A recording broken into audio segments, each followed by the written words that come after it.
big island in Hawaii and have a beautiful place up there. We've had Chanukah there a few times, and also in Seattle. And they're wonderful meditation teachers. I hope you will look at their website.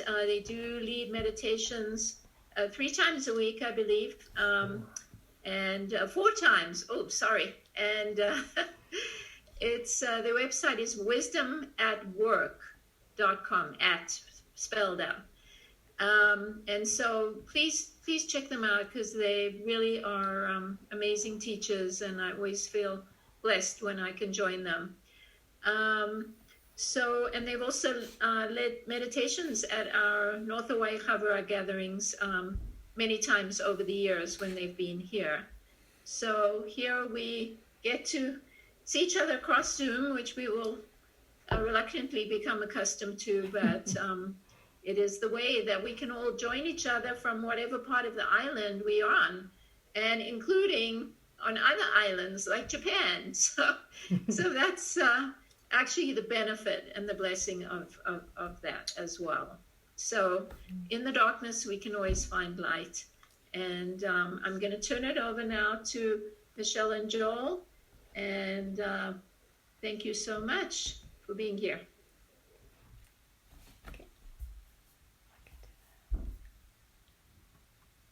Thank you, Vivian. Unmuting here. What a unique Hanukkah this is.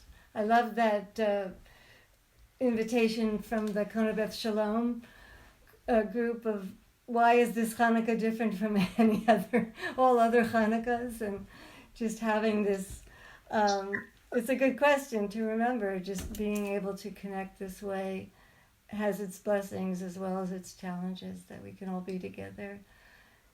Even those who might not be able to have been together in person, even if it was in person. So I give thanks.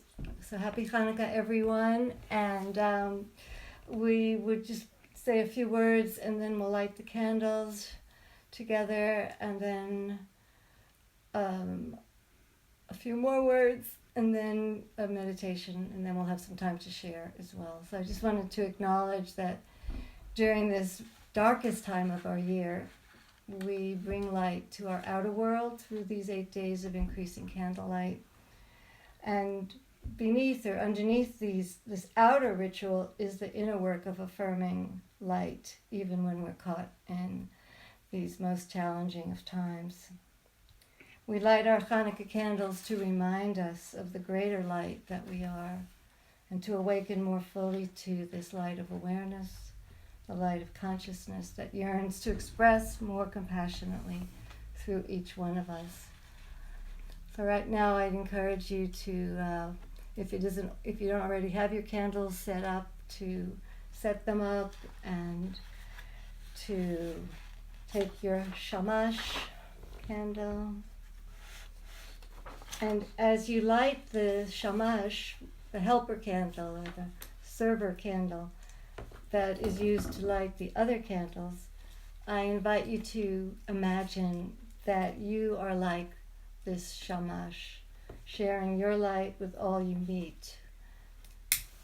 And while holding the lit shamash, and we will light our candles together tonight, and remember the light that is within us and embraces us always.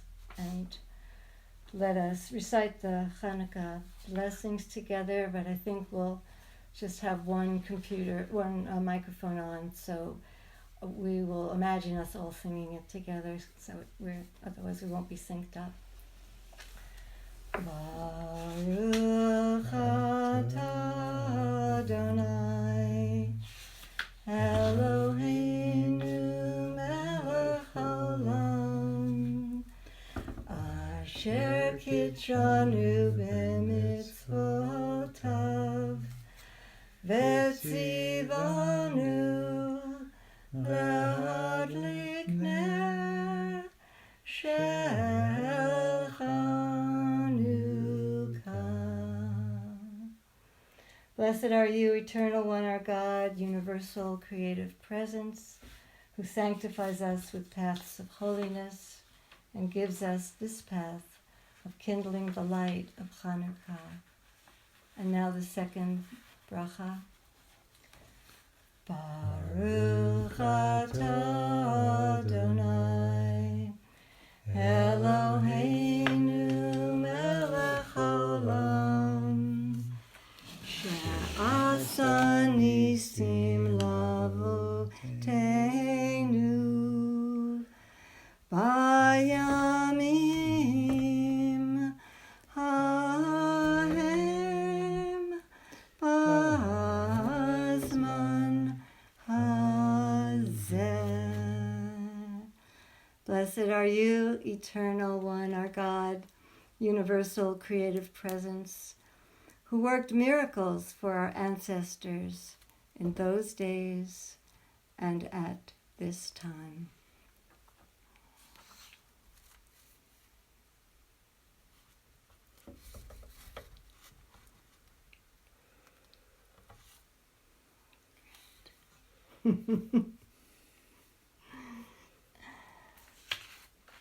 And now, before we drop into our meditation that Joel will guide us in.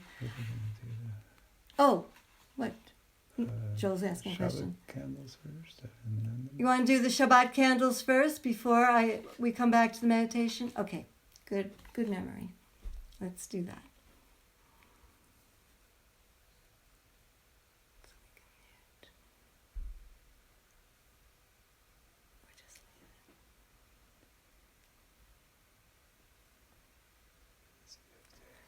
Viv, you are muted still. Vivian.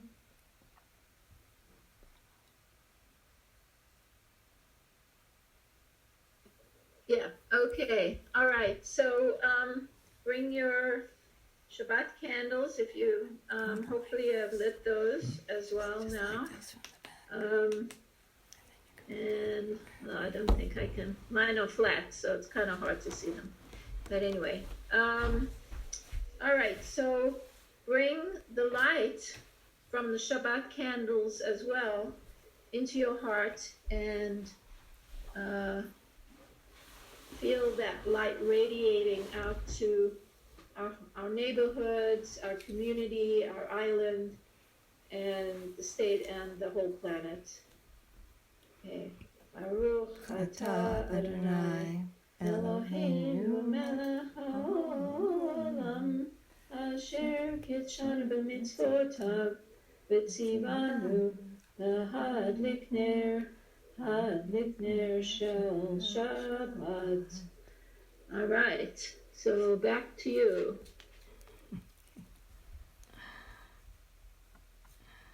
Beautiful. Chag Sameach. So before we drop into this meditation, this Chanukah meditation on light that Joel will guide us in soon, I wanted to share a short reading that I found really inspiring and illuminating. And it's a piece that I was recently introduced to by a very dear friend. It comes from Rebbe Tzvi Elimelech Spira of Dinov, who lived in the 18th century, 1783 to 1841, and really sheds light on the relationship of the light of creation and the light of Chanukah in a very interesting way. So just as a way of just dropping into a listening meditation, I invite you to settle in and open your heart. When God first said, "Let there be light," there was no sun or moon yet. The light that was created was a holy divine light by which one could see from one end of creation to the other. That light shone throughout the week of creation. And given that this is Shabbat too, it has another level of meaning for us to read this tonight. The first Shabbat was a time of lingering. According to Midrash, it lasted 36 hours. 12 hours of Friday, 12 hours overnight, and 12 hours of Saturday. At the end of that Shabbat, God hid the supernal light away, and thus we call it the Or Ganuz, the hidden or stashed away light. This was the first time that Adam and Eve experienced darkness, not knowing if light would ever return. But the next morning the sun rose and the physical world moved from supernal light to conventional light. Meanwhile, the Or Ganuz was hidden away. Some say in Torah, some say in the white spaces of Torah. Some say it was planted like seeds in the ground. Others say it was concealed in Shabbat itself and in the second soul that each Jew receives on Shabbat. Wherever it went, the number 36, for these 36 hours of the first Shabbat, the number 36 in mystical literature becomes a quick hyperlink to the idea of the supernal light, the Or Ganuz. The miracle of the light of the menorah took place in the month of Kislev, and that miracle is about the Or Ganuz that was hidden away in Torah. It is to honor the Or Ganuz that we light 36 candles on Chanukah, not including the shamash. This is a reminder of the Or Ganuz which served Shemesh, the first human, for 36 hours before it was spirited away and cloaked in Torah. In my opinion, the reason this month is called Kislev is because of this. Kis means covering or concealing, and Lev, Lamed Vav, is how we write the number 36. So the name of Kislev, the month in which the supernal light shone forth from its concealment in Torah, means the concealment of the 36. And mixed into this holiday is also the month of Tevet, whose name is a reference to what God said about that first light. Ki Tov, it is good. So the Ki from Kislev and the Tov from Tevet together, it is good. The implication is that the miracle that our ancestors experienced was not only about oil that lasted 8 days, but about a light that shone forth without needing oil at all. This was the Or Ganuz, the supernal light that lit the chambers of the temple until oil for conventional light could be secured. I see in this an invitation to look differently at the light of the Chanukah candles and to imagine a different kind of light, an ancient and still bright light of fresh divinity shining out from the physical flames of the Chanukah candles. And once you've trained your eyes to see the supernal light, we can look at each other as Chanukah candles too, physical beings through which divine light pours forth when things are darkest and we are at our most connected to the divine source.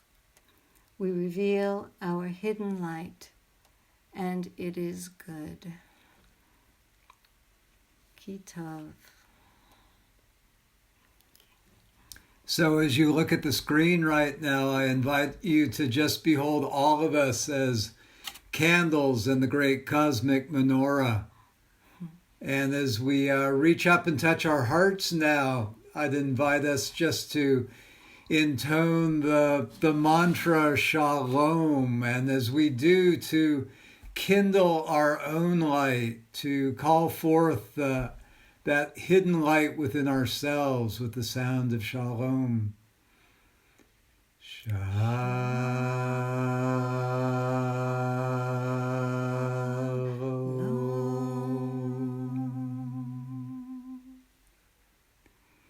And just sense from the deepest depths of your being, crossing that quantum threshold, emerging from mystery, as the light of the Shekhinah, as the light, this hidden light that shines forth, illuminating all creation. Just kindle this light within you and see what it feels like to generate a sense of dedication, to consecrate your own temple, to illuminate your own temple in order to presence more light in our world during these dark days and these dark times, this dark season.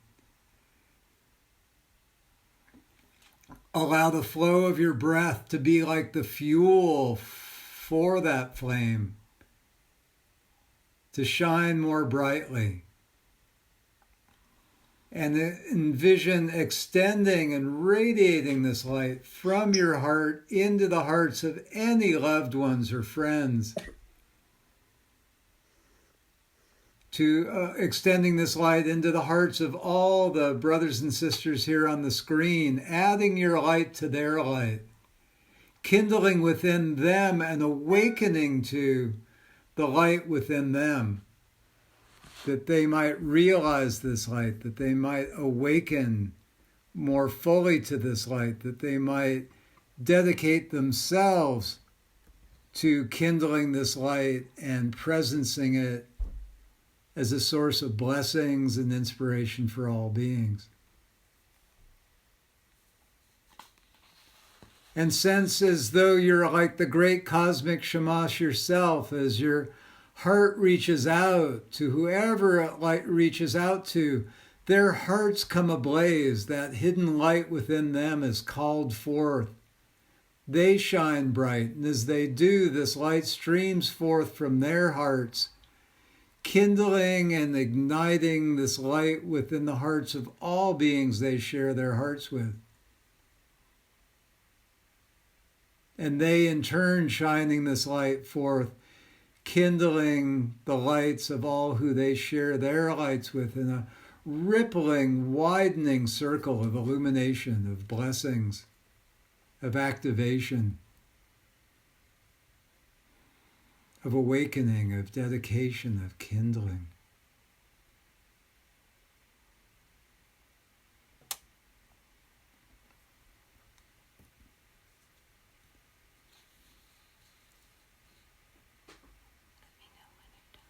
Imagine what it might be like to dedicate yourself to practicing in this way through this day of Shabbat, through these 8 days of Chanukah, to really be ablaze in this Holy Spirit, to dedicate yourself to being a source of this light and kindling and awakening and blessing others that they might find this illuminance within themselves. And imagine that you dedicate yourself so deeply to this noble endeavor that when Chanukah is over, you practice then until the solstice, because we want to bring forth more light. And then you've become so dedicated to this that you just carry on into the new year, riding this wave of dedication to carrying and awakening, embodying and presencing this holy light, this hidden light for the benefit of all beings forevermore, for the benefit of all beings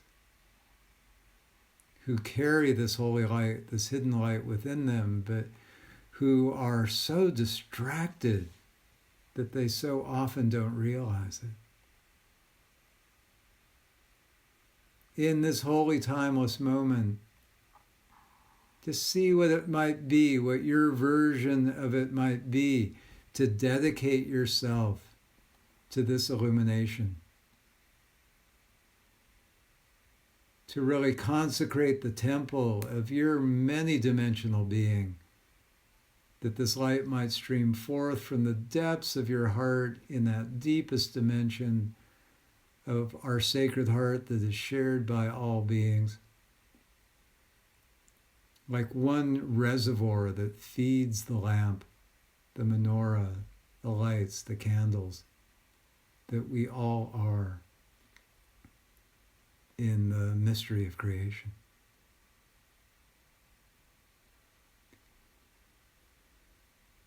Once again, gathering all this light and goodness into our heart and sounding shalom one more time. Let this light just extend from our heart into the hearts of all beings everywhere, as a blessing, as a dedication, as a kindling.